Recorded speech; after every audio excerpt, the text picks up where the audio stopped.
First of all, welcome to Oxford HR's second Knowledge Festival. This is a series of Zoom panel discussions aiming to foster collaboration and discussion about emerging trends in the for-purpose sector. Oxford HR started as an executive search firm just over 25 years ago and has developed into a global leadership consultancy, finding and developing impactful leaders in the for-purpose sector.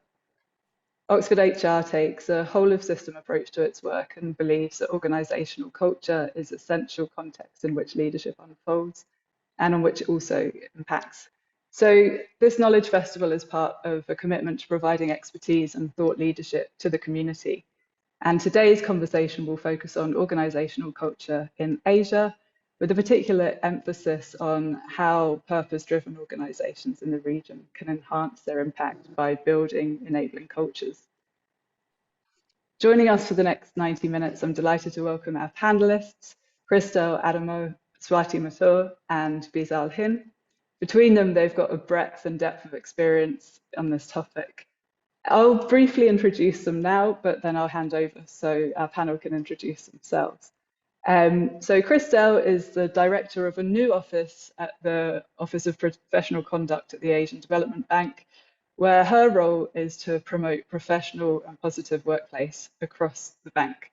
And prior to joining ADB, Christel was head of HR for the Global Green Growth Institute in Seoul, and also the Chief Human Resource Officer with the UN Peacekeeping Mission in Haiti. Swati is the APAC Managing Director at Common Purpose, where she oversees leadership development programs such as the flagship ASEAN Leaders Program, which helps senior leaders across sectors to cross boundaries, tackle real problems effectively, using Common Purpose's cultural intelligence leadership for organisations across the public, private and social sectors. And Wisal is a policy advisor who's held managerial positions at UNDP for over 15 years, building strategic relationships between the private sector and government, and also the co-founder and director of Platform Impact, which is a network-based organisation accelerating transformative, sustainable business solutions for development impact.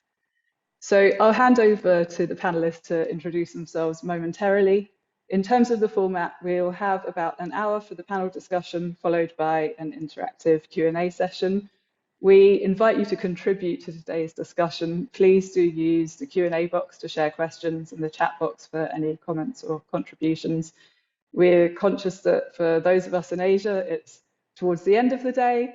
And for some of us, it's very early in the morning. It's always nice with these Zoom formats to keep it interactive and to inject a bit of fun into the discussion too. So Christel, if I can start with you, I'd like to ask you just to share a little bit more about yourself and the perspective that you're bringing to this dialogue today. Thank you, Roisin, and thank you for having me today on this panel discussion. And I'd like to thank all the participants for joining us today. I hope it will be interesting, and please, if you have any questions, we'll be more than happy to answer them. So to give you just a bit of a background, I'm a French national. I'm mixed. My father is Cameroonian. My mom is French Vietnamese. I've always wanted to work in the international development world. And fortunately, I've been able to do that. I worked with the UN for about 10 years, and then I worked with other international organizations, primarily in the realm of positive workplace, dealing with grievances, or as an HR policy officer, as a legal officer. So really looking at the internal management of those international organizations and trying to create better workplaces. So it's always been a mission and a passion for me to serve international organizations, and from my own angle, try to make them better. So that the people who actually serve the beneficiaries, reduce poverty, provide relief to refugees, or other type of sustainable development solutions, are able to deliver their work in good condition, with dignity and mutual respect. And it's really at the heart of our current mission at the Office of Professional Conduct, which was created last year, with really the idea of setting up an office that looks after the code of conduct.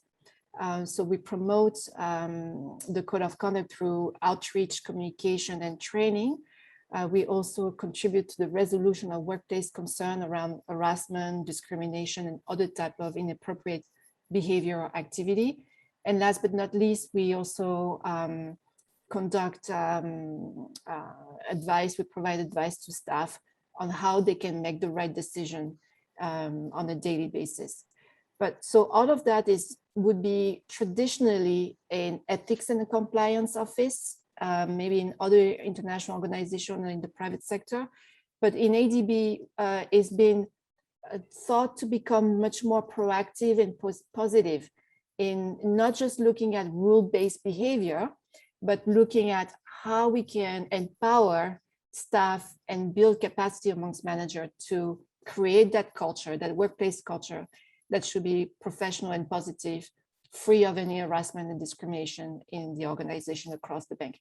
So it's a different take around how we see ourselves as an employer, as members of the international community, and what are the standards, but not just the standards as it is written, but how do we actually live our values and put them into action every day. So that's I guess why I'm here today, also to talk about that, how it actually impacts the culture beyond just the compliance point of view. And so we will have more discussions about that. So that's all I wanted to share for now. Thank you. Thanks so much, Christel. Swati, over to you. Thanks, Roisin, and lovely to be here. Delighted to read all the introductions of people. The different parts of the world that they're joining in. So really looking forward to a very interactive session for the next hour and a half or so. So I'm Swati. I'm based in Singapore, and originally I'm from India. So I've kind of born and brought up and studied there. I spent a majority of my working life in the corporate sector in the leadership development world.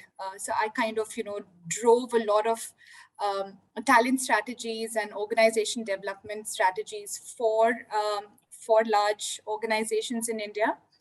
And it was kind of a moment of soul searching. I think all of us, we reach a point in time where we want to kind of say, okay, what's next? So when I was moving to Singapore, I decided to give myself permission to be on the other side and look at leadership development, not just through the lens of an organization, but also from the lens of a society and different sectors.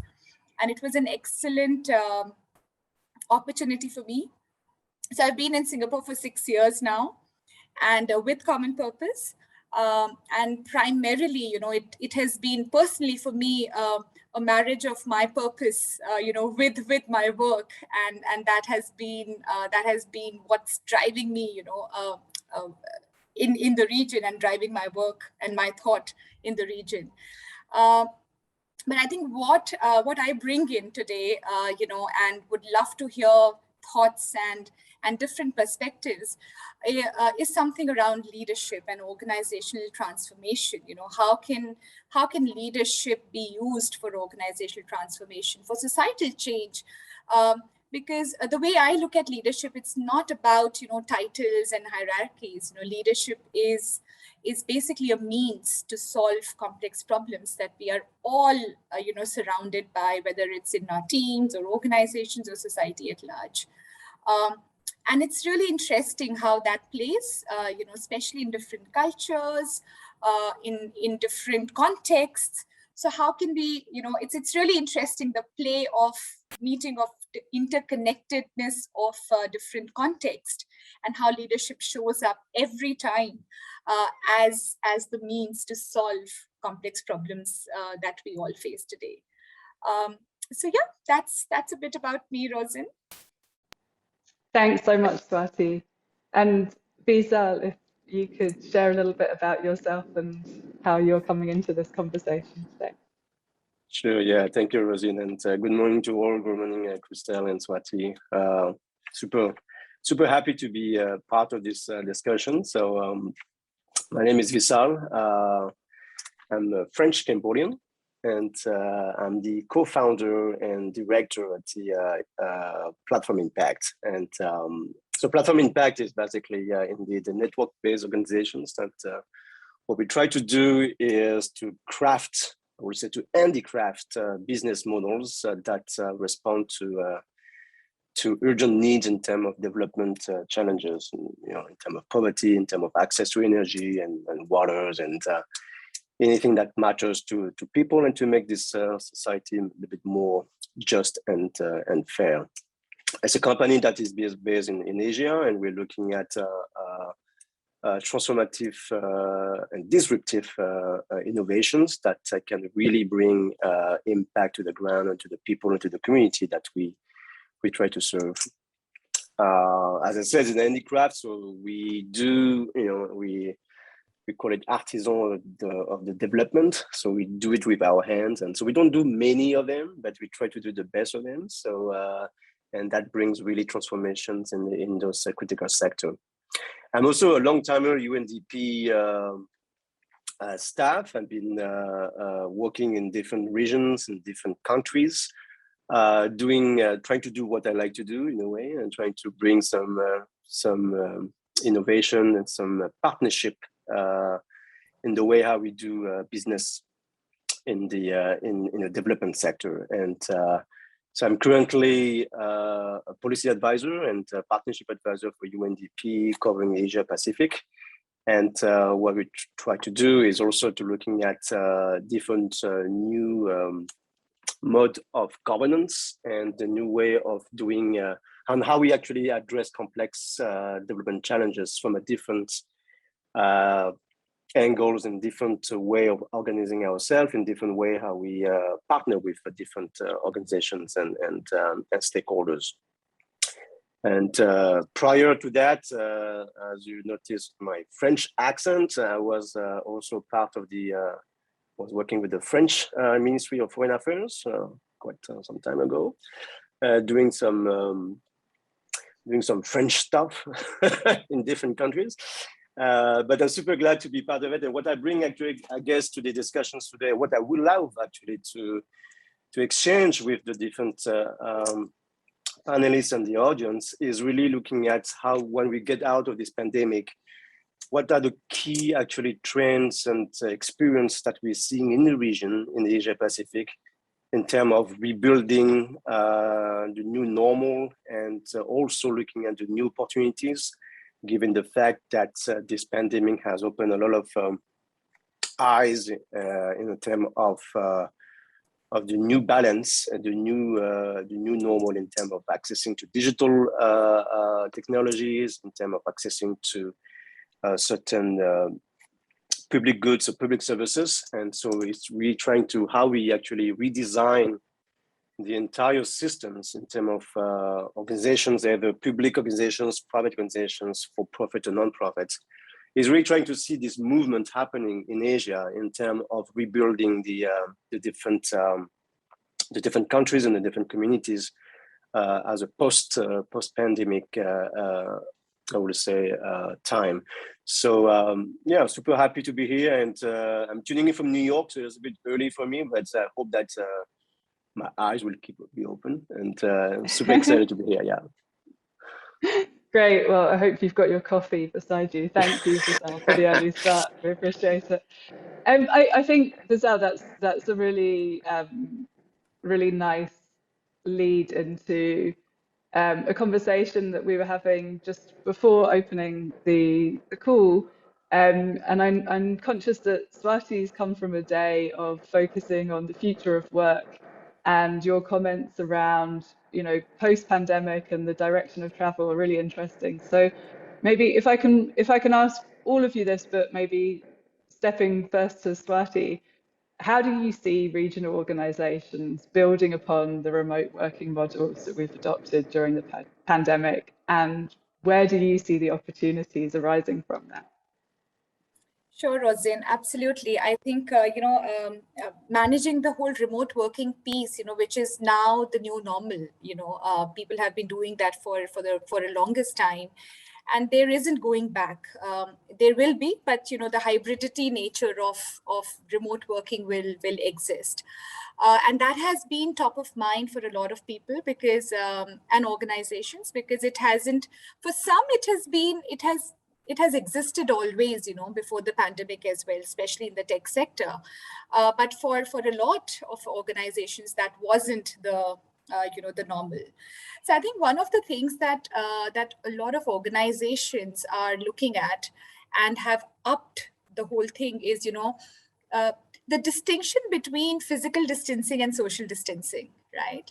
I think we don't have to do social distancing. In fact, if you ask me, the kind of social connect that has emerged in the last 18 months is phenomenal. And I think all of us will, will kind of have a similar experience of how the social piece has really upped, because there has been a constant need to connect. And I think organizations have used that as an opportunity and used tech beautifully, to kind of create spaces for people to come together. And that really lends very well to remote working. A lot of organizations are using technology to bring people together, not just for work-related stuff, but also to connect people and give them that social outlay for them to really engage with each other beyond work.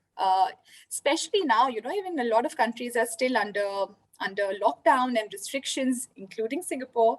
But I think, formats like these and platforms like these really enhance the experience, the social experience of people. So a lot of organizations have done that, have created that. So I think very clearly distinguishing between physical distancing and social distancing. So yes, one is health related and the other one is mental health related, right? So I think there is no social distancing, and organizations have found different ways of breaking that barrier. And that leads to the next trend that I have seen is all about, how do you equip leaders? How do you equip leaders to lead in a remote working, in a constant remote working environment, right? I mean, people who've been working out of regional hubs have done that, time and again, because the teams have been spread out. But at least they had touch points, once a quarter, once in 6 months. But now that doesn't exist. So everything's remote. So there is this whole piece around trust and inclusion. And also realities of people have changed at home. Children being at home. For some, it has been, caring for parents. For some, it has been everybody at home, at the same time. And, not everybody has the luxury of that space. So how do you therefore, as HR professionals or as leaders, how do you really create that atmosphere for your people to feel belonged and to feel that, they are able to manage, within the flexibility that you are able to offer. And that's what builds trust. And so how do you kind of, create that culture of inclusion that helps build trust? So I think, and this is something that's going to remain for a very long time. I think people and organizations have realized that inclusion and trust is the cornerstone for going forward in order to really make the most of the opportunity, that exists out there for organizations. Does that answer your question, Roisin? I can speak about a couple of more things, but just want to take a pause there. Yeah, no, thank you, Swati. That's really fascinating. And I'd like to just invite Christel to jump in here and kind of react to your comments around trust and inclusion, and perhaps share how this new office where you've got your team in HQ, but also field officers across the region, connects with what Swati shared. No, thank you very much. I absolutely agree with Swati, and I will just expand on a few of those points she raised around respect, trust, inclusion. This whole COVID-19 has actually already changed the culture of the bank. The way people think and work And also we have onboarded staff during the pandemic, a good number of staff. So they are joining an organization which is already in transformation.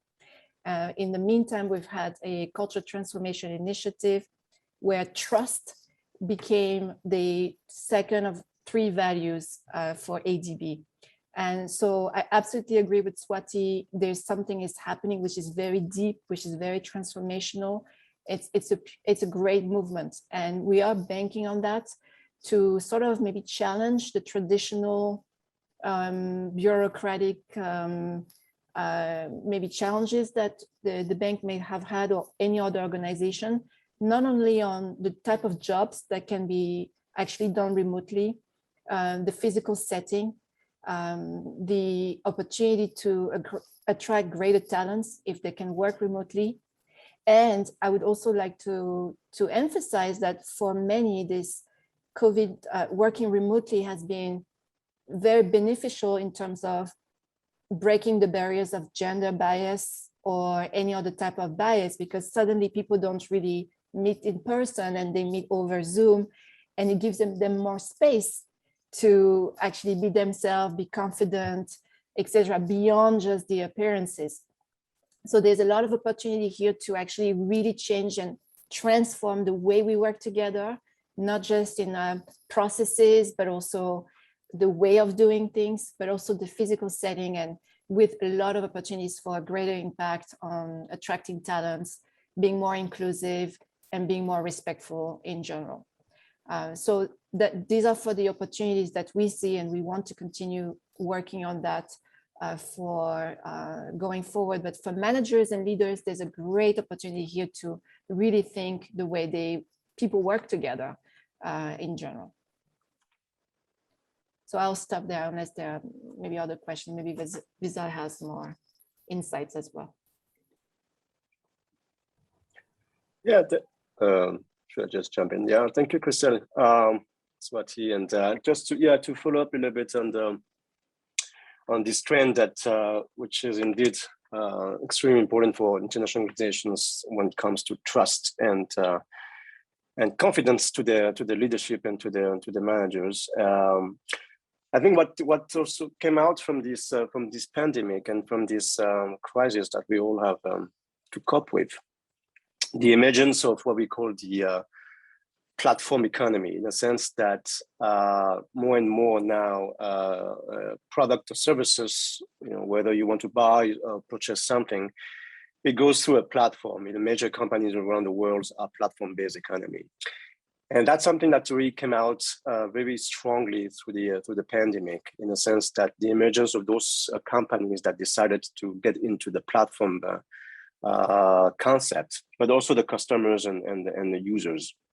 And applying that to organizations, it was also very interesting to see the fact that the remote, the fact that we have to be obliged to be remotely working and being through screen, also enable this kind of new thinking of organizing teams and organizations through this kind of platform-based philosophy, which is, it's not necessary to own the entire asset with you in terms of producing any product or services, but it's really based on transactions, is how to connect to different people or different members of the team or different members of organizations around a similar problem or similar task, and then developing and co-designing basically the solutions or the initiative that will respond to those challenges.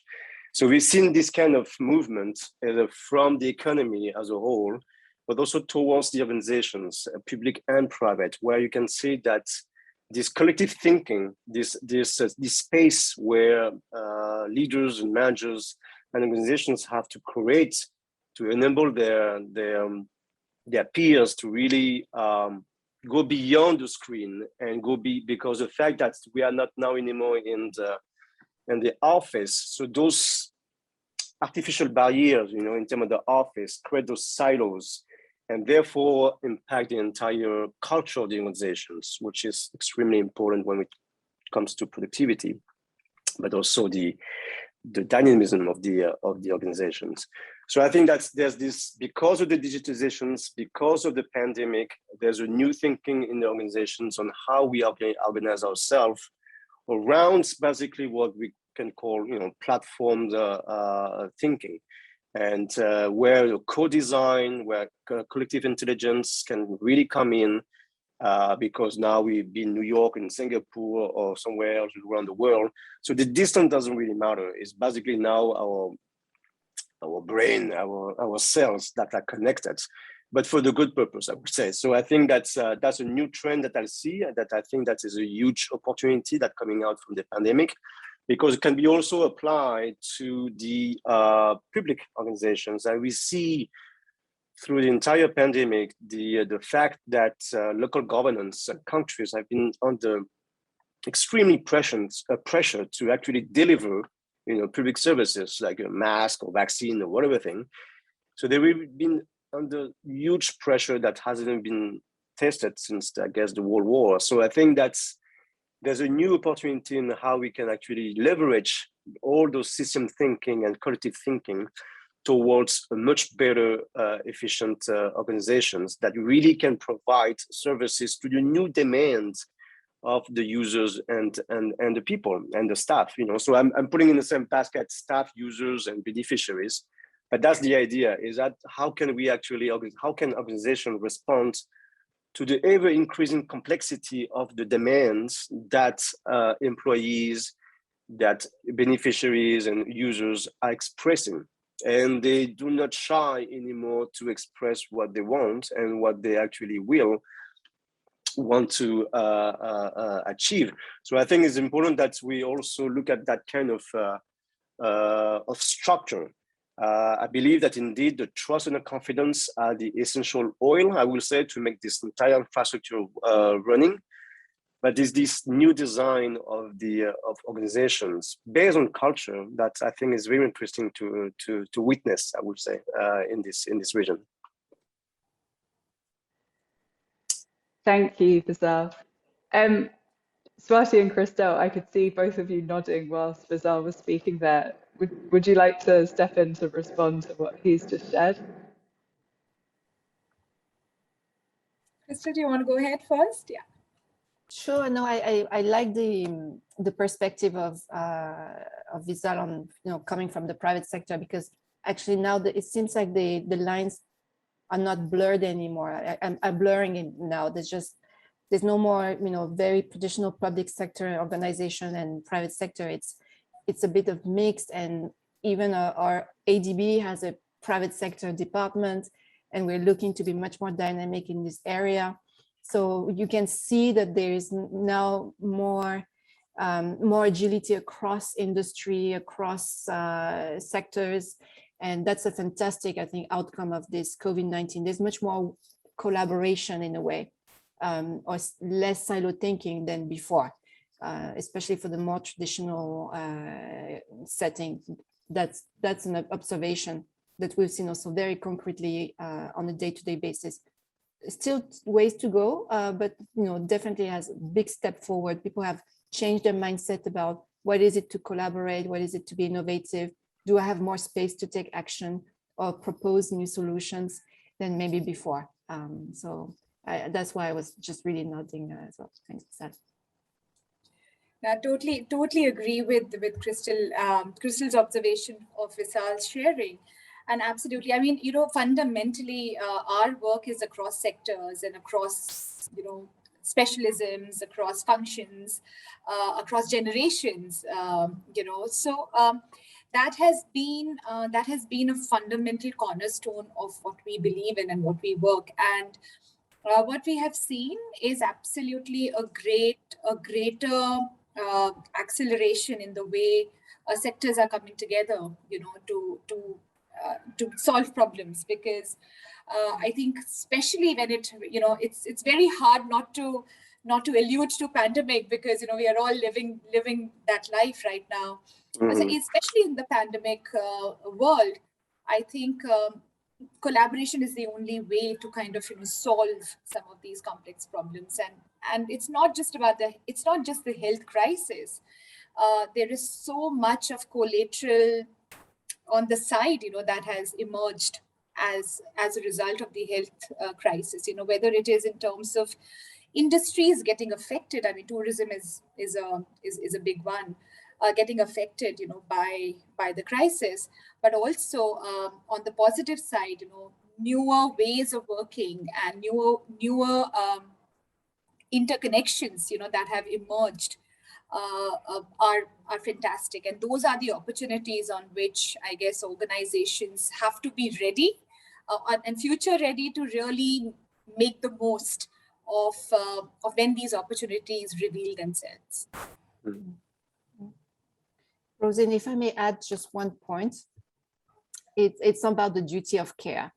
I think also, for many international organizations, the employment status has become much more difficult to secure over the years, with shorter contracts, more temporary contracts. A lot of it was linked because of budget and funding those positions. But I think with this COVID, it's been really an eye-opener that those organizations have a duty of care, and they take care of their staff, and they invest more in mental health. So that is also a great change due to COVID. Of course, there are many things that impacted staff and others, but I think that is a big change from before, where many staff was just feeling they're based on contract, but now there's more duty of care, and that's really important, I think, to highlight this.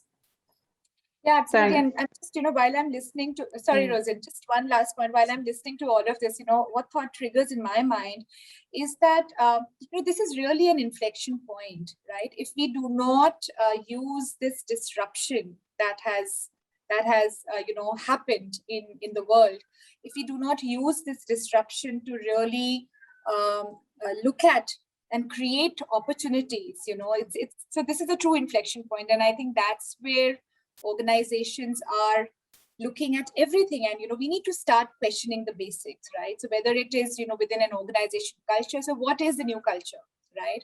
What are my new talent practices should be? Is it necessary for people to be working from a certain location for a certain role, right? I mean, these are basic questions which we would take for granted earlier. I think it just opens doors for us to reimagine how organizations can be restructured, how people can find new pathways of working with each other, which is more efficient, which is more impactful, and not just impacting the organization's top line, but also I think one of the trends that has caught on as a result is the whole piece around the environment and sustainability. How can organizations be held accountable for being for their contribution on sustainability? And it's not just investors or stakeholders asking that question. I think today employees are asking that question, right? So I think these are moments like these we should hold on to, and ask ourselves these basic questions, so that we are able to reimagine, so that 5 years down the line, when we look back and say, okay, what did we do when we were in the middle of the pandemic, and when we were trying to make things work? What were the decisions that we took? So 5 years down the line, if we ask that question, we should have a pretty good answer in terms of, yes, we did take some risks. Yes, we did try out new things. And as a result of that, where we are. Thanks, Swati.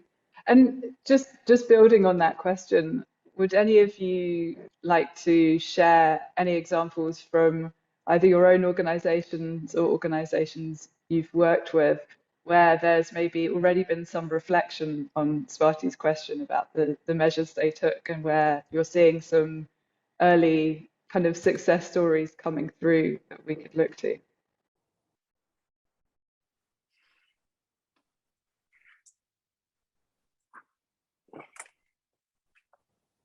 I thought Wisal was taking the floor. Merci Christel. Alors, That's a tough question, actually. There's these dimensions of also that to the questions. Yeah, in 5 years down the line, what will have happened, and what kind of choice we are making today will define, obviously, those things in 5 years. There's these dimensions which is also interesting, which is the work-life balance. I think every organizations, particularly the UN, UNDP, have invested a lot in trying to find this magic balance between work and life, and this kind of a unicorn things, trying to look for it. We never really find it anyways. But I think that's with this pandemic and the way the new way of working through obviously Zoom and other things has opened a dimension which is a little bit the intimacy, in the sense that obviously because the professions get inside of your house or get inside of your private life in a way. There's this dimension, the frontier between private life and professional life is a little bit blurred now, because of the fact that we are on the screen, and the fact that I am in my daughter's room, for example, that's the kind of incidence that it has in our own personal life, and that can be disturbing in a way too, because it's something very, in a certain culture, in a certain context, this kind of being exposed to professional obligation is also something quite difficult to digest and to absorb. So I think there's a lot of new opportunities on where we can actually learn and how to either to really clear the barriers between professional and personal life, or really try to find this new space between the two. We don't have necessarily how to merge them or to connect them, but it's creating this neutral space where I believe that the personal intimacy and the professional dimensions can really merge and come up to something much more efficient, because instead of looking for that kind of work-life balance, is really trying to look for that space where everyone can feel comfortable in being exposed, but also in terms of being engaged into any professional activities. It's something that the new platforms, the new apps, the new technology enable us to do that. But there's also the other side of the coin, which is the inequality of it. Because I give you this specific example here in New York during the pandemic, where people will think that a majority of people in New York will have access to internet and have an iPad to access to schooling. And then obviously we realized that actually, it's not that as straightforward. And you can see these pockets of communities who are completely disconnected, who do not have the rights or the access into internet. And that creates this kind of further distance with a bunch of a population. So I think it's this kind of realization that we're exacerbating the existing inequalities, and therefore the one who have been adapted to the previous crisis and being professionally viable, now being less and less, more and more distant because of the inequalities. And here I want really to highlight, which was very also striking, is the gender digital divide, the inequalities that we're seeing. It's just crazy. It's crazy. It's not like I just woke up and realized that this morning, but is that to realize that actually that still 40% of the entire populations in Asia Pacific still do not have access to internet. So therefore, in terms of accessing to this new technology, the new way of working, the new way of schooling, the new way of accessing to health, for example, those things are completely changing now. But we also realize that the imperative of bringing people to the connections and to the connectivity. And I think that's something that in organizations like the UN, UNDP, for example, also a lot of investment has been done in trying to make sure that staff have actually the right connection and the right tools to perform from wherever they are. But I really want to emphasize the fact that There's an intimacy disruptions. There's a space that I think that we have to create to mitigate this cultural bias anxiety, I will say. And then the third one, which is really the inequality in terms of accessing to those new tools and new way of working, which is not necessarily as inclusive as we would have felt. Thanks, Wisal. I want to loop around to your point around this space and the intimacy and go, it takes me back to both Swati and Christel's reflections on duty of care and accountability as well. What can organizations do to create this safety or this space for people to speak up, to be engaged, and also looking, beyond their organizational structure to these partnerships that we're talking about across sectors, where maybe an initiative is being taken forward by a combination of organizations. How do we create that space there too? Maybe I can start first, Swati.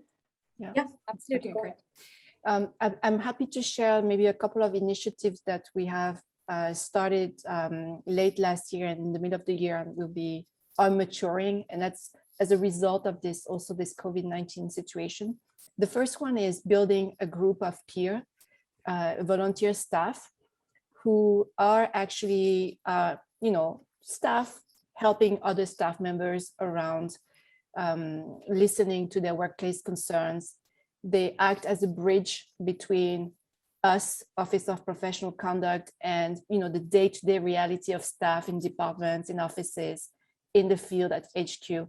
So creating that group, nurturing that group, training them in really helping people is for us a way of really empowering staff into dealing with this workplace matters and shifting the workplace culture in general. And I was actually very surprised because there is always this sort of stereotype in Asia that people don't like conflict.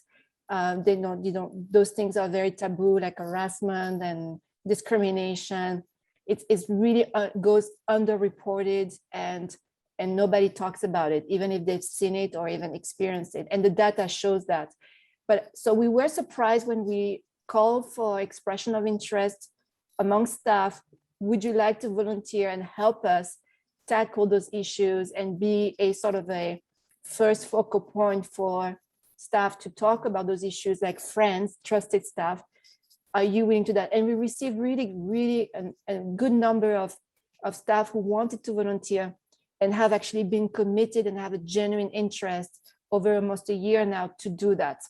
So I think that COVID-19 also has changed the way people work together and think about their workplace, that ADB is them, it's nobody else, it's really them. And we are really proud of this wonderful group who's going to help others in the workplace. And then the second initiative, also again to empower, is mediation. We're creating a mediation scheme with the help of external on-call mediators, professional ones.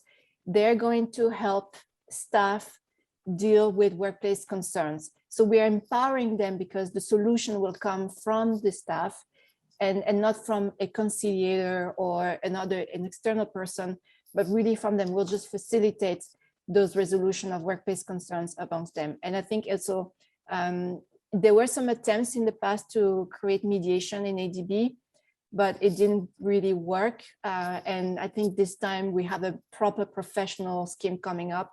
And also without this COVID-19, we probably wouldn't have done it that well. I mean, also having this buy-in from leadership and management. And it's again an opportunity to empower staff and really make the workplace theirs as part of the organizational culture. So that's a couple of initiatives we're looking at doing now. Thank you. Swati, it looks like you'd like to respond. Yeah, no, absolutely. I think the whole speak up culture, stems from the culture piece, right? In terms of how, what are the consequences and the fear of consequences of speaking up. So I think from an organization standpoint, it's that. From a societal standpoint also, it is that, right? What are the consequences and the fear associated with it? So I think first of all, and this is something that we've been driving, not just in large global organizations, but also, very locally in communities, across sectors, so something like a cross-sector program that we run for ASEAN leaders across government, business, and not-for-profit sector. It is all about creating platforms for people to come together and have conversations that matter, right? We call them conversations with purpose, and that is nothing but what matters. These are those big issues. That there is no solution, and when we are talking about big complex problems, there are no clear-cut solutions for them. But what matters is are we having enough conversations? Are we inviting different voices to come together? And to Wisal's point also, about how can we be more inclusive of different voices? Can we create moments for different voices to come together? And that, I think, that is a fundamental part of creating a culture of speaking up. So yeah, it's really an invitation, to kind of come and share, and our organizations or our leaders able to convene these different voices, because when it comes to difference, there is always a fear of unknown. When there are different voices, you don't know how to respond to those. But if you're able to convene these different voices, if you're able to convene different point of views, there can be some real spark that comes out of it. And I think the ability to convene and facilitate these conversations and create platforms for these conversations can really make either organizational change possible or societal change possible. So that was one of my responses. The other is absolutely partnerships. I think that is a given. In today's times, there is no one organization that knows it all. Or no one individual that knows it all. One has to work in partnerships, and partnerships can be really time consuming. You really need to pace it to make it happen. To give you an example, we have just kind of put a partnership together. It's a partnership between 4 organizations, right? We have ASEAN Foundation leading the whole piece, which is again a multilateral intergovernmental organization, and along with SAP and GIZ and Common Purpose, we are bringing together a program for young leaders in ASEAN to tackle, to help them to become climate leaders, right? What does that mean? So creating these spaces for young people to come together and talk about issues around climate, that exist in ASEAN, and how can they tackle, how can young minds tackle some of these issues? So broadening their perspectives and letting them really understand and come up with approaches, that may work, whether it's in their context or ASEAN region as a whole. So I think partnerships would be, I think they are evergreen. They will never fade away, and I think that's where the synergies will come together, and that's where even inclusion comes in, because when you have different organizations coming together on a common purpose, you are bringing best of all the worlds. You're bringing, different resources. You're bringing different ideas, and you're bringing, pooling in strengths together to make the societal change happen. So yeah, that would be my take, both from an organizational standpoint as well as societal standpoint. Thanks, Swati. And just following on from that, Wisal, if I can ask you, as an ecosystem builder who's working with regional startups, what relationship do you see in the startups you support between culture and impact? We see that, I think that,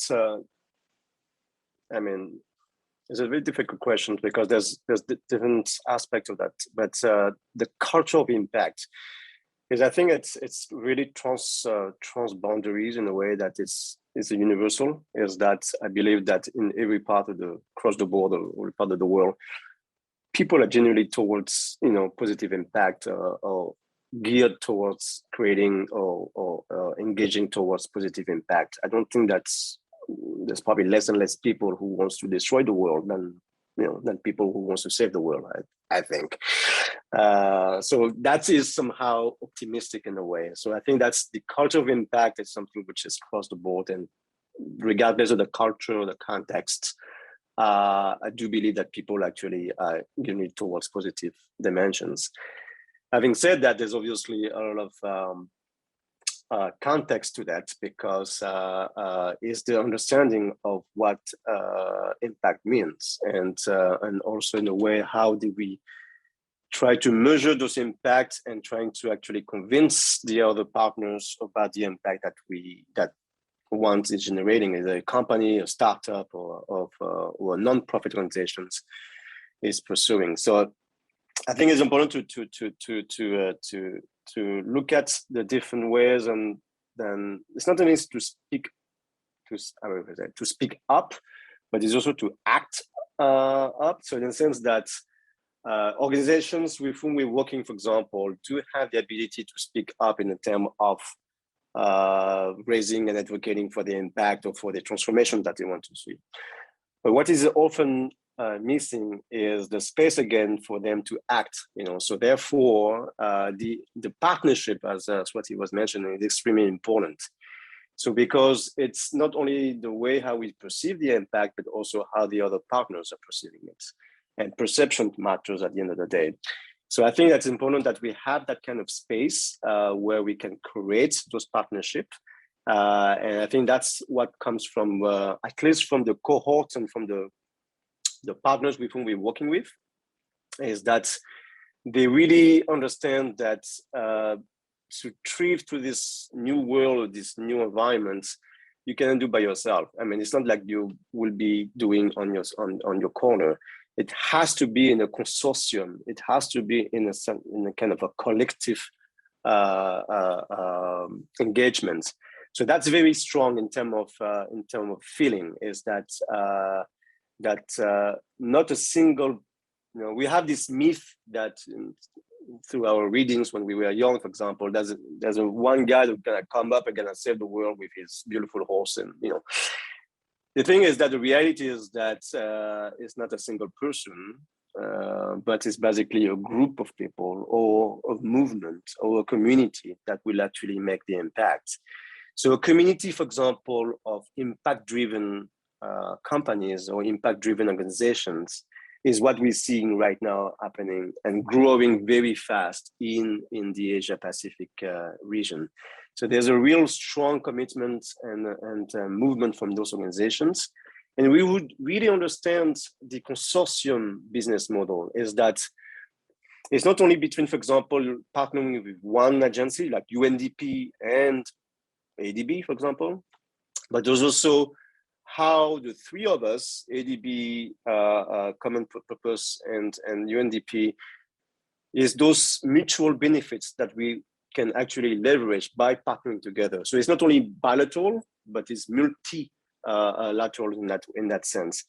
And those are kind of models that's actually very, very interesting to look at it, because it's really trying to create again a space where the business person, the person from the government, the person from the civil society, the person from the academia, bringing all together those stakeholders of the ecosystem. That's, I think, where we're leading, is that this approach of an ecosystem where every single stakeholders have not only the right to speak up, but have actually the right to act upon. And I think that's something that that's what we try to, when we talk about building an ecosystem, that's exactly what it is to bring different stakeholders around the table and identifying the different common interests and the common objectives that each of us actually have around the table.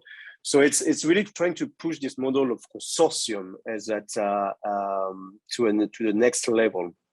And I can see that easily. We can see that in the regions in the country where we are right now, and we see that this kind of that the culture is actually promoting towards that new, it's a kind of new venture in a way, because when we come out from a certain history where, countries were more looking at introverts, and the crisis now, opened the doors to be much more extrovert. I mean, being outside, and because the international cooperation and cooperating with your neighbors is actually crucial. So I think that the real trend that is happening right now in Asia, which is indeed, again, this idea of a consortium and building basically a platform where different stakeholders of an ecosystem can actually partner together and act together, I think. I hope that I answered the questions, but because I had something else in my mind, but sometimes I need to be reframed. Thanks, Wisal. Thank you so much. I can see there's a lot of questions coming in from the audience as well. So thank you to those of you who've shared questions in the Q&A box. Please do continue to add your questions there, or we'd love for you to raise your hand and ask them directly to the panel yourselves as well. We can take you off mute, so feel free to go about it either way. Just looking at the questions that we have already, there's a question for Christel. The nexus of compliance and OD is an essential element of the future of how we think about organisational life. The relationship between people and rules is at the core of infusing concepts like empowerment and self-management with functional vitality. I'd love to hear the challenges you're working with and how to get people to think about this and actually question sometimes an archaic and not very sophisticated understanding of rules, ethics, etc. That's from Suzanne, if you would care to jump in there, Christel. Thank you very much for the question, Suzanne. Yes, indeed, we are really in a cultural shift. ADB being an institution, a banking institution established in the 60s. It has its own rules, and it's very much rule-based. So this whole office work is really around changing that mindset. And so we have adopted a strategic action plan which aims to establish a new behavioral model, which I call the 3 A's. The first A is awareness, awareness of the rules, but not just awareness about the rules as such as what is written, but more how to empower people to make the right decisions. And then the attitude, being able to think about those issues as not something we want to push on the side or I want to hide, but taking action, looking at it from a positive point of view, that we can be empowered to resolve workplace concerns, to prevent them at all levels. And that's very important for us to really bring the leadership, the managers, but also the staff. As I mentioned, the peer support group is also empowered to create a positive workplace. And then the third A is action. So it's basically speak up. We're not using this term. We're talking about taking action. When you see something, you do something about it. And whether you report it to your supervisor, whether you actually take action on your own by standing up, or more generally go to our office to find support for a resolution of the workplace concern. So those 3 A's, awareness, attitude, action is the expected behavioral model that we want to change, to still think about, we have a framework, we have a legal framework, the code of conduct, but it is not necessarily something that comes top down, but it's more bottom, middle, and top together, looking at those issues, in the prevention of harassment and discrimination in the workplace. So that's our work now for making sure that our programs support that objective of an expected behavioral change within ADB. Thanks, Christel. There's a question to Wisal. You mentioned the importance that organisations respond to the increasing needs of its own employees and beneficiaries. What are examples of those increasing needs that organisations need to be aware of? That's from Noah. Yeah, I mean, one element of answer to that is what we mentioned about the opportunity to speak up versus the opportunity to act. And I think that we see that much more now in terms of, at least in international organizations, where you see that the people are demanding not only that the boss listen to me, to take my inputs or my advice, is also to have that kind of a space where you can act as a personal, I would say, desire or initiative. Is that it's not only that how best you can do your job or how best you can perform, but it's also how best you can contribute to the organizations and to the overall objective of the mission of the organizations. So it's really that kind of innovation. There's a clear demand and much more stronger demand in terms of innovating the way how employees can really influence the organization missions and performance. So it's not only as a staff performance, but is also how I can actually contribute to the overall organization mission. And you can see that also from the profit organizations, when you have staff from Facebook or from Amazon who go on strike because they believe that the place where they're working do not represent their aspirations, and therefore they switch and they go somewhere else. And we've seen that much more now because employees and talents are attracted to organizations who have that kind of space where they can let their employees to express and to take initiatives. And I think that's what we call the intra-entrepreneurship. So basically within any organizations, you have those guys and those girls who actually can push things from the inside and then create a space of innovations and a space of action. And we see that more and more now because people realize that, you know what, I don't want to spend the rest of my life working for organizations that pollute the world. So, I will not work for ExxonMobil, for example. I will work for an organization that has a mission driven, but also the fact that the way how the organization perform is extremely important. Christel was mentioning it as well in terms of all those systems that we put in place in terms of conflict, in terms of harassment, in terms of trust. Those are elements that are extremely important that organizations, I think for me, those elements are now the minimum, basically at the basics. And we're going towards now those new organizations where they provide much more space for those intrapreneurs, for those employees to be much more, I would say, proactive and hands-on in the engagement towards the organization's objective. So there's a real takeover from the employees. It's not any more top-down and where the leaders tell you what to do. Is that how we also, as an employee, can influence better the vision and the objective of the organization that we're working with. So there's definitely a clear conscious choice that we're making. And that is, I think, creates new sort of demands. I mean, obviously, depends on which organizations we are working in. But at least in the UN, for example, in the UNDP, we see that for some time already, the call basically for a space where you can really innovate and act beyond your own TOR, beyond your own terms of reference, is how can you actually do more than that? And I can list different needs.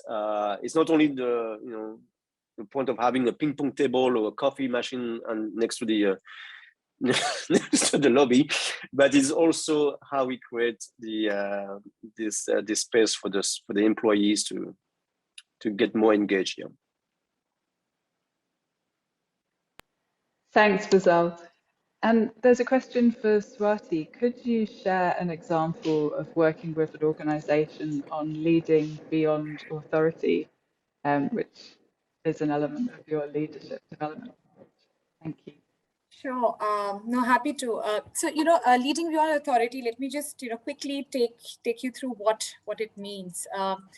when people grow in terms of their responsibility and accountability, within, whether it's within their organization or in the society, there are moments at which they will find themselves needing to operate outside the regular structures of authority, right? So I mean, if you look at you and your team, you have a direct authority over your team. So it's very clear in terms of your accountability and the authority.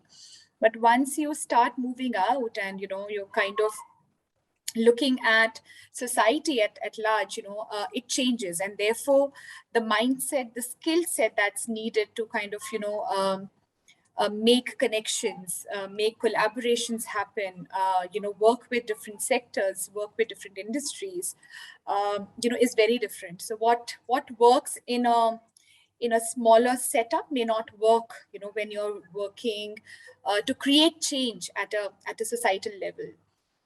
And therefore, one needs to have the thought leadership or the competencies, that helps in leading beyond authority, right? So how do you kind of look at collaboration? How do you look at consensus? How do you look at coalitions? How do you kind of pace and time, your conversations, or how do you influence essentially, in terms of really progressing your agenda and truly making an impact, of what you are wanting to do. So we have, and when we talk about leading beyond authority, it is very much about cross-sector as well. So a lot of programs that we run are cross-sector, and we talk a lot about leading beyond authority and really finding ways for different sectors to come together to really understand where they're coming from, and therefore what, how can you draw those commonalities in your work in order to work together. Yeah. So it's not a very straight jacketed approach. There is a lot of give and take. There's a lot of kind of delimiting your mental models and changing assumptions about places, about people, about organizations, in order to kind of really be able to lead beyond authority. So what we tend to do, therefore, on our programs and wherever we've run in organizations programs around leading beyond authority, is bringing the outside world in, right? Because when we talk about leading beyond authority, it is really about understanding the other in order to influence them. So unless you're breaking those barriers and really putting yourself out there to understand, what different perspectives exist, you'll not be able to appreciate, the lens in which others are looking at the world and issues. So what our approach is, therefore, to bring the outside world in and find and build new pathways of thinking and engaging with different entities, different stakeholders, different people. So yeah, that's been some of the things that we've done both with organizations as well as on our open programs.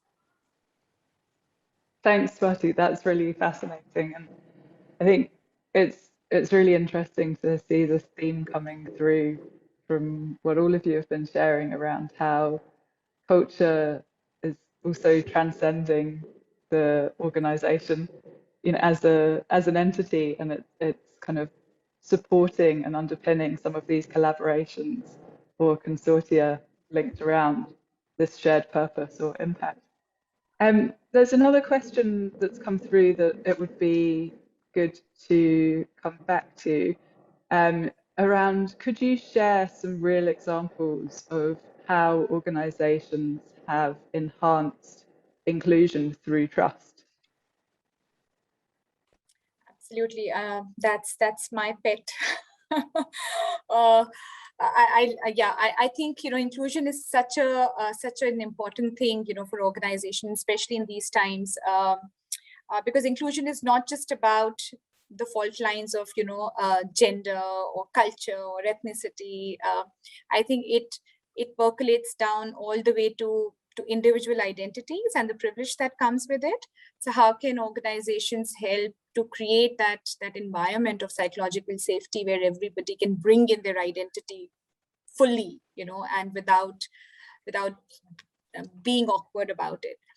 I think some of the things that we have been doing in organizations to create the culture of trust, and I would use trust and psychological safety interchangeably because they kind of stem from each other. It starts with intentionality, right? What is the intention, and stating that intention upfront that this is the kind of organization that we are wanting to, and the reason why. And of course, there is a business case to it. There are moral reasons as well.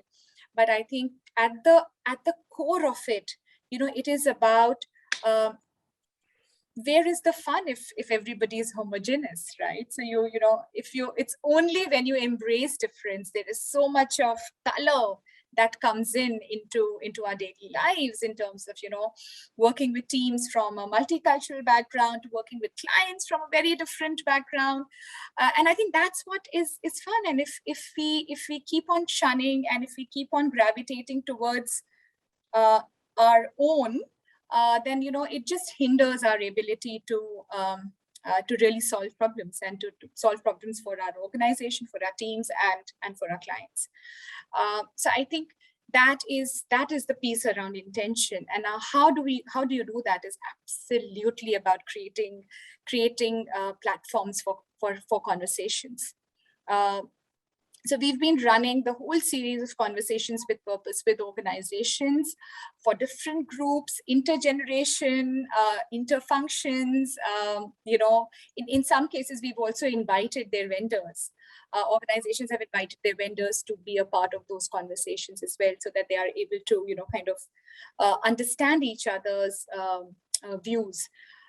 And once that enigma is broken, then at the essence of it, every human being is the same. So I think it's just about building that familiarity and creating those spaces. So we've run a lot of surveys within organizations. We've done 360s.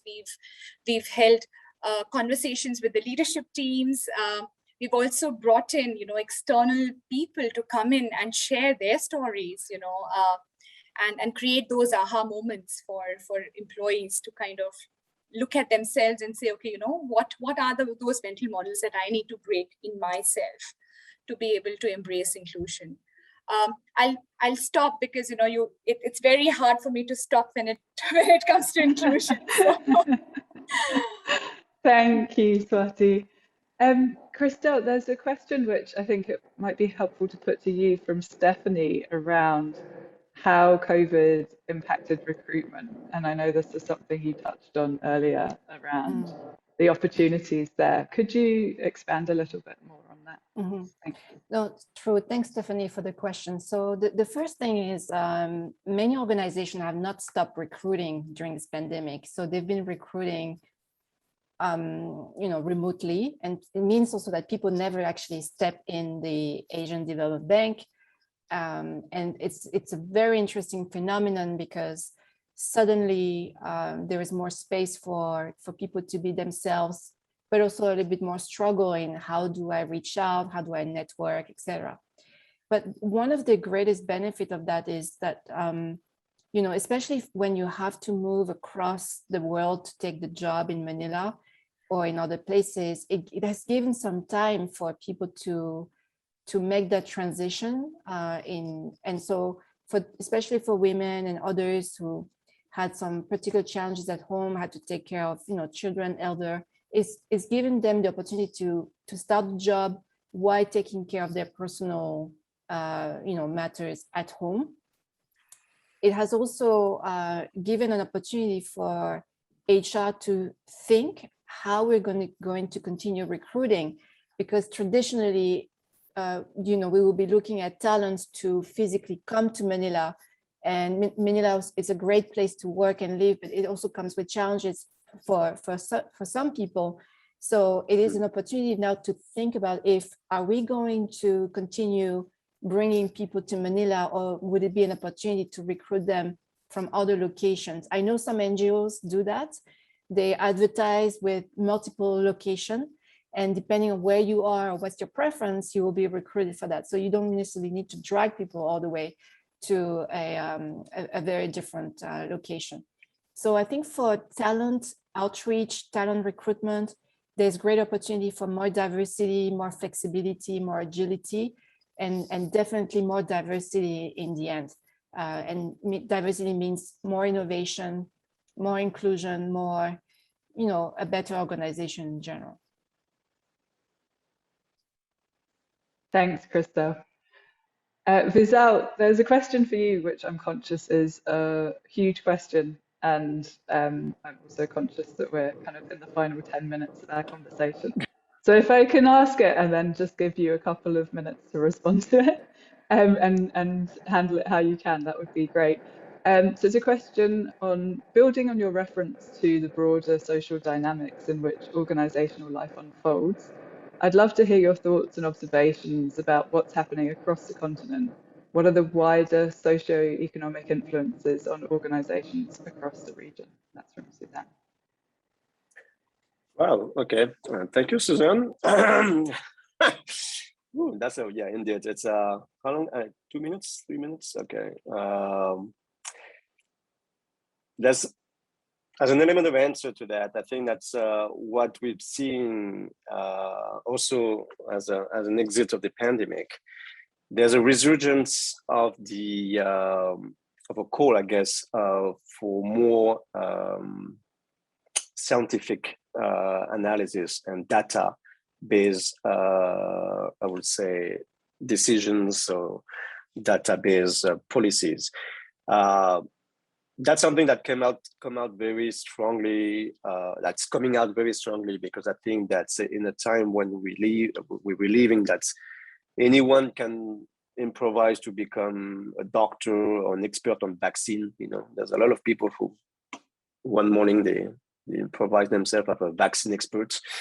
So there's a need to go back a little bit to the basics in terms of what are we talking about, in terms of what kind of data we can generate and scientifically, and then build basically a response or initiative on those data. So there's a clear trend in that sense. That's where organizations are looking at for more data analytics and trying to understand really the complexity of the different roots of the problem that they try to achieve or they try to address. I think it's a good thing against what is happening because it's also helped those organizations to really looking at from a systemic point of view, what are the root cause of the problems that they're trying to achieve, like mentioning, for example, the gender digital divide, for example, is trying to look at all the underground, underneath, basically, systemic issues that actually, creating all those inequalities. So there's a need of data analytics. There's a need of looking at what are we talking about and what are those informations that we need.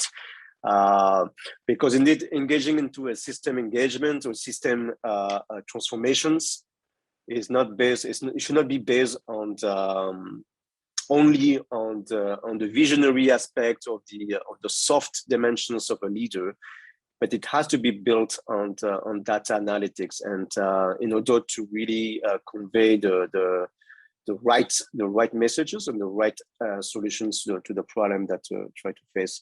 So I think that this is a trend that we're seeing, is that from small companies or entities to a state, to a country, we can see that there's a need, there's an appeal actually on getting more data, and it's become basically a new El Dorado in a way, that because there's so much now companies who are making business and making money on data, and you don't really know where those data are going and for what purposes.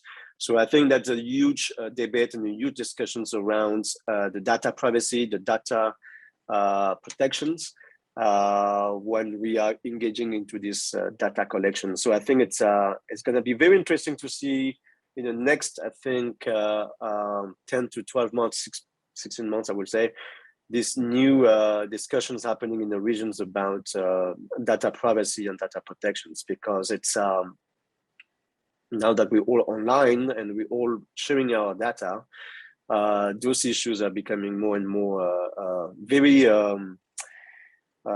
material, I would say. I just give you an example, I just have 30 seconds. It's like how data protection and data privacy is so important. We're looking at, for example, what's going on in Afghanistan now, and where before the collapse, the fall, I mean the recent one, there was a lot of initiative from international organizations to put people on names of people on data sets, and their names and their professions and where they are, what they're doing for the government, this kind of stuff. And obviously with the fall, certain people have access to those data, and those data were not protected enough. And therefore now those data are becoming very, very dangerous in a way, because anyone can have access to your data, in particular in the context of Afghanistan, for example. It's becoming life or death. So I think it's this issue of data protections and privacy will be becoming more and more important when we're engaging into system changes in the region. Yeah. Thanks, Wisal. Thank you. I appreciate that was a very condensed space for that question. So in terms of the question, that's all we've got time for at the moment. But it would be great if you could continue to share any comments or takeaways in the chat box. And thank you everyone for your questions and contributions. So I think it's been a really engaging conversation, and we've seen some themes coming through around connection, collaboration, consortium building, and how technology can underpin that, the opportunities that presents in terms of leveling and sort of increasing opportunities for people on the one hand, but also the risks that there are inequalities in access and the digital divide, and there's potentially a whole communities who are dropping out there. Just before we wrap up, I'd like to invite each of the panelists to give, and I'm afraid we'll have to keep it brief, maybe one sentence on your closing reflections or takeaways from today's discussion. So Swati, if we could start with you. Sure, Roisin. I think my takeaway, and one thing that I always say is this is an inflection point, and we really need to look ahead with optimism. The fault lines always will be there. We just need to make sure that we have all the voices, and the intentionality of bringing all the voices together to really make the change happen. I think this is our moment, and we must not miss that. So yeah, that's from me.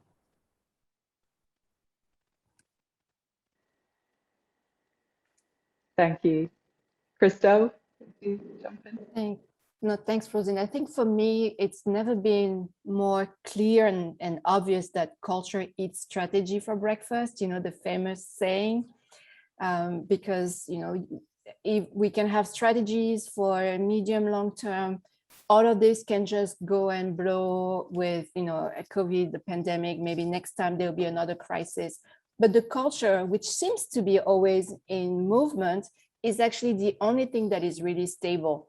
But you need to continue nurture it. You need to continue investing, as Swati said, the intention is important, and bringing people together, hearing the voices. So culture is, for me, the only thing that really, really matters and needs to be invested in order to be successful, in order to do partnership to resolve world issues, even though it seems to be something very much difficult to handle and grasp. It is a constant, and it's important for being able to be successful organizations. Thanks, Christel. And Wisal? Thank you, Roisin. I think it's as a closing remarks while the sun is rising in New York, the new lights in the morning. I think I agree with Christel is that the culture is it's something which is basically we share, we build in common. So it's a common good in a way. In that sense, it's one of those commons, and therefore that's to be nurtured jointly and collectively to make sure that we all benefit from this common products. One word is in the sense that beyond the culture, I think it's what the people are, and what the people are making the culture. People are make the culture and contributes to the culture. So I think that's while we are getting out of this pandemic things, what we want also to realize is that the people basically make the change, and people are actually the one who change the culture of any organizations. And I think that's with the new tools, the new technologies, and the new way of doing business, we can see that coming very strongly, that people can actually grab the tools and the assets and the means to actually impact their life and to change the environments where they are, whether within a team, within organizations, or within the state or the government or whatever country where they are, or the communities where they are. I think we can see that actually that now these barriers between people, the individual, and the organizations are becoming more and more blurred. And therefore, it's really the time of the people now that can change it. And we can see that in every sectors we see it. It's that the initiative that people are taking and making create basically the new normal and the new culture that will come out. Will constantly come out, I guess, through the crisis that we will face, and there's going to be a new crisis, obviously. I don't know when, but eventually the next couple of years. So therefore, we will have to rebuild and redesign and reinnovate, and go beyond the resilience dimensions of our own individual and own personality. I think that's something that we are learning, and I really want to re-stress the point of the people at the center of the action and the center of the transformations. Take don't take arms, but take basically the means necessary for becoming an engaged citizen, I guess. Thanks, Wisal. I'm conscious that we're on the 90 minutes. I'd just like to thank the panel, Christel, Swati, and Wisal, for contributing and sharing your experience so generously. It's been a really fascinating session. And thank you to all of you who've joined and contributed today. And I hope you've enjoyed it as much as I have. There's a lot to go away and think about. And thank you, everybody. Wish you a pleasant day.